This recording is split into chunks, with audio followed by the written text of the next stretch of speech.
Alright, I'm about to watch The Wizard of Oz from 1939, starring the Judy Garland. If you've been watching videos on my channel during Vlogmas, it's been wicked everything. I don't think I've seen this movie since I was 9 years old, so it's been about 19 years. This is a movie vlog, so I'll be giving you my thoughts throughout. Okay, let's watch. The movie opens with this grand overture as it displays all of the titles. I really wish movies still did this, giving us the themes of all the things that we are about to see in one, preferably less than 5 minute overture. Also, on one of the title screens, it lists the entire cast and then it says, "and the Munchkins," as if the real Munchkins are starring in the film about them. Like, I can't tell if we're being super meta creative or if we're being ableist. Yeah, I don't know.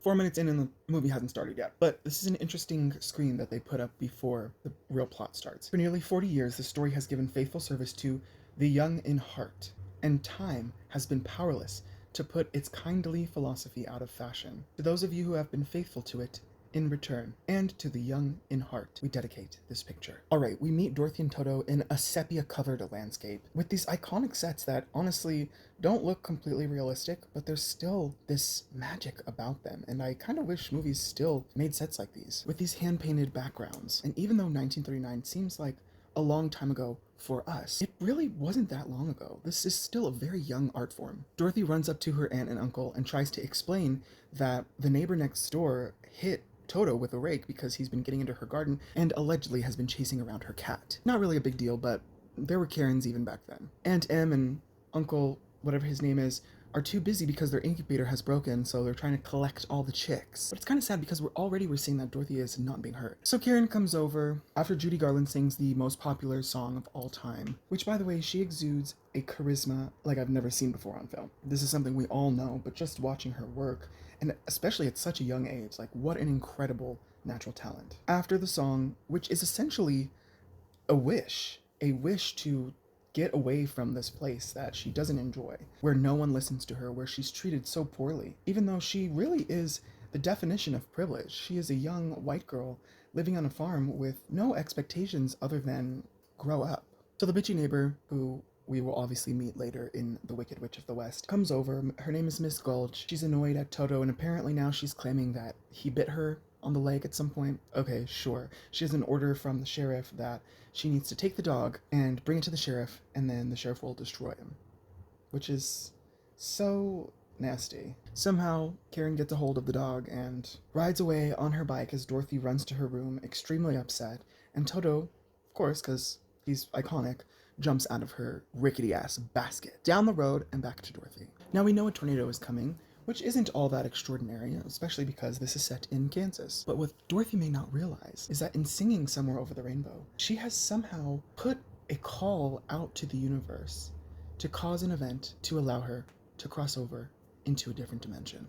And the real question, the real thought I'm having is, somehow did Madame Morrible hear Dorothy's call and conjure up the tornado? Dorothy runs away with Toto on the road with one piece of luggage and a little basket. She runs into Professor Marvel, who runs a sideshow and we later discover is most likely scamming people. He has no power, he's not a psychic, he starts reading a crystal ball, making shit up, and Dorothy's like, "Oh my god, yes, that's our farm, oh my god, yes, Auntie M." It's just because he pulled a picture out of her basket and was like, "Ooh, let me use this." This, I'm pretty sure, goes on to be the wizard. And since we've already met the Wicked Witch of the West and the wizard, it makes me think, is this thing that we're about to experience, going down the yellow brick road, is it all in Dorothy's head, or is it truly a parallel dimension where the same people exist, but not in the form that Dorothy's used to? Professor Marvel tells her that her aunt is going to collapse onto the bed. She's grabbing her at her heart as if she's about to have a heart attack. So Dorothy decides it's best to just go home and make sure that she's okay. And right as she steps out of his tractor trailer of the 1920s, I don't know, his sideshow wagon, the wind starts to pick up around her. This flimsy-ass window comes flying off its hinges, hits Dorothy, and somehow that knocks her out perfectly onto the bed as she falls into an unconscious state of slumber, dreaming and dreaming and dreaming. Dorothy goes crazy in the tornado. She lands in Oz, and in fact, she lands in Munchkinland, right on top of the Wicked Witch of the East, which makes me think that Nessa Rose grows into a terrible leader and obviously becomes a ruthless ruler that the Munchkins hate and are terrified of. At the end of Wicked Part 1, Mr. Throp, the mayor of Munchkinland, at least at one time was, he collapses, most likely dies, with Nessa Rose sitting not far from him. And because he's the current mayor of Munchkinland, she will become the new mayor. Now, I don't know what happens in the lead up to the Munchkins being so happy that the Wicked Witch is dead. Dorothy really did nothing out of the ordinary, except make a wish on a star that she'd get out of Kansas. And somehow, someway... Okay, listen, I've been enjoying most of the movie, so I haven't had a lot to say. But now we're meeting the wizard. When they first get in there, it's as if he already knows everything they want. And at first, you're thinking, okay, well, he's a wizard, so he's magical, because he knows. But after seeing Wicked, we now know that it's possible he is using monkey spies to listen in on the people of Oz. And if this is true, even though in this film the monkeys are portrayed as being on Elphaba's side, maybe some were still loyal to the Great Oz, overheard the Scarecrow, the Tin Man, Cowardly Lion, and Dorothy talking about everything that they are going to ask for from the wizard. And that's why he knows what they want. And the real witch, the real person with the power is Elphaba, who's been watching them through her crystal ball the entire time. The wizard has just asked Yellow Brick Roaders that he will grant their wishes if and only if they bring him the Wicked Witch of the West's broomstick. You know, when she ends Act 1 by Sonic booming into the clouds on her broomstick, that broomstick. They say, well, the only way we can do that is if we kill her, and what if she kills us before we can get it? And the wizard, being the great and powerful that he is, basically says, I don't give a fuck, I need the broomstick, if you want your wishes granted, you'll go and get it for me. And in fear, the lion jumps out of the window. I don't know. So now they're venturing into the forest on the way to the witch's castle, which is supposed to be, you know, the Forbidden Forest. The lion is holding a butterfly's net, it seems, as if that's gonna do it. But the question people in this movie aren't asking is, why is the witch so wicked? And what made her this way? Now, I'm sure someone has made this observation before, but I'm gonna make it because it's fucking hilarious. These men are all gays. They just are. The mannerisms, just all of it. Let me tell you right now. I think that Fiyero is gay as can be. I think that Bach is bi, or maybe just confused, or maybe actually fully gay, and he just thinks that he's in love with Glinda. And the lion, I don't know, the lion is the gayest of them all. Now he's got the curly locks, he's rubbing his face with his tail, he's got the red ribbon at the top. The Scarecrow somehow got a gun. He doesn't know how to use it, and he's absolutely terrified, so he's over here shaking it like this, absolutely how I would be if I had the gun in my hand. And the Tin Man, hold on. That's ridiculous. That's silly. And somehow, someway, the Tin Man is the wise gay of them all. The Scarecrow says, oh my god, I believe there's spooks in here. And the Tin Man is like, that's ridiculous. Spooks? That's silly. So it's also hilarious that Judy Garland went on to become the biggest fag hag in the world because she started her career with 3 gay men. Okay, spoiler coming. If you don't know the plot of the musical and don't want to know about what comes in part 2, then just skip this moment. But I need to talk about this. They made it to the witch's castle. Dorothy was kidnapped by the flying monkeys who took her and Toto. Toto's in the basket. He finds a way to escape, as he did in the beginning of the movie. The Wicked Witch of the West wants the ruby slippers that were put on Dorothy's feet by Glinda at the very beginning, which were taken off of the Wicked Witch of the East that died by the house falling on her. We now learn that the slippers cannot come off unless the person wearing them is dead. This is an extremely powerful spell, as we learn in Wicked that Elphaba was the one to enchant these shoes, and they are the slippers that we see in Wicked Part 1.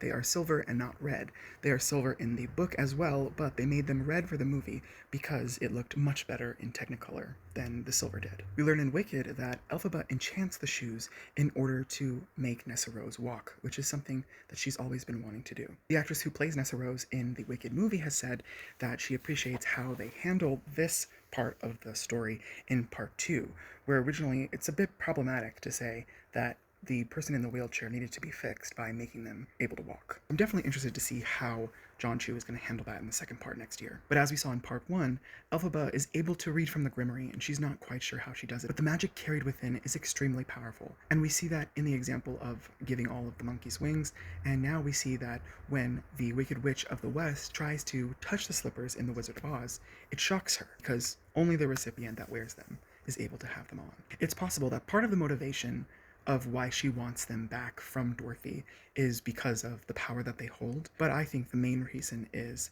that they are a family heirloom and they once belonged to her sister, who she's still grieving. The Wicked Witch plans to kill all of them. She gets them in a corner with her minions, which are all green like her. I don't know if you saw my video yesterday, the theory that Elphaba and the Grinch are related, but maybe all of these green people that are listening to her commands are somehow related to her and that green elixir that turned her this color in the first place. She sets her own broomstick on fire in order to scorch the Scarecrow, which, coincidentally, Dorothy finds a bucket sitting right next to him and splashes him with it, and in turn splashes Elphaba in the face with all this water, and she starts to melt.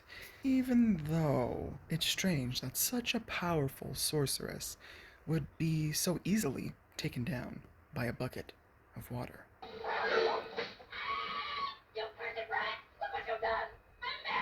This is also such an interesting choice of shot. She's melting in this wide angle as if we're part of the group of minions from this side.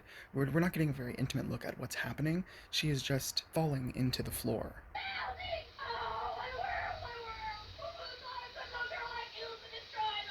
Who would have thought that a good little girl like you could destroy my beautiful wickedness? Part of me wants to see this as symbolic, and obviously we could read into this line all day. The other part of me thinks that she is saying this as sarcasm. It relates back to Glinda, thinking that she is good, when really she's lost her entire moral compass while Elphaba has kept hers, but has been shunned by the entire nation of Oz. And this is the second time that Dorothy becomes an unsuspecting heroine. The first time is in the beginning when she, is in the house that accidentally kills the Wicked Witch of the East, and she again accidentally kills another witch, the Wicked Witch of the West. If I were Glinda, I would be terrified that this bitch is a witch killer. But of course, Glinda's gonna find her way right out of it.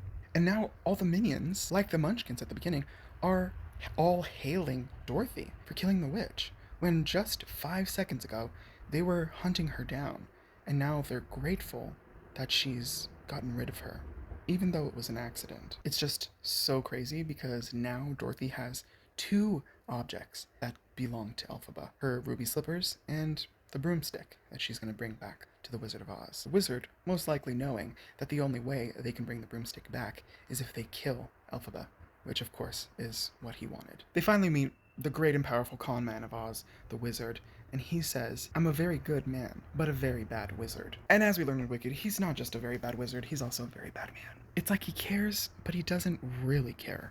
This very well might be one of the best parts of the movie, because the pieces are being put together. Let me tell you, the wizard says that he is from Kansas himself, and that he'll take Dorothy back there in his hot air balloon, which is the hot air balloon that he flew into Oz on. One day, when his balloon got caught in the clouds and pushed by the wind, he lost his way and found himself in Oz, where they declared him the first Wizard Deluxe. Which again ties back to my Elphaba Grinch video, where we learned that the Grinch flew into Whoville because of a storm, because of wind. It's all a matter of coincidence. Sorry, I meant he's from the region of Kansas, because his balloon says State Fair, Omaha, so he's a Nebraskan. But it's interesting that he says he can take her home when he obviously can't, because he doesn't even know how he ended up in Oz in the first place. Toto escapes once again because he sees a cat, which makes him bark. Ugh, dogs. What's quite perplexing about this scene is that the wizard tells the folks of the Emerald City that in his absence, in taking Dorothy back to Kansas, he leaves his position of power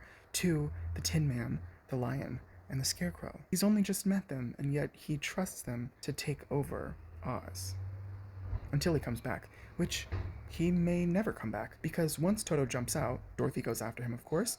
The three are focused on Toto, and the hot air balloon starts lifting into the sky because the three have let go of the strings, and the wizard starts flying off. She says, "Come back, wait for me." He says, "I can't, I don't know how it works." Another question is this: did Fiyero go on the yellow brick road with Dorothy, not because he wanted to help her, and not because he wanted his wish to come true, but because that was the only way that he'd make it back to Elphaba? This is all quite interesting, and even all these years later, the movie is still as magical as I remember it watching it when I was 9.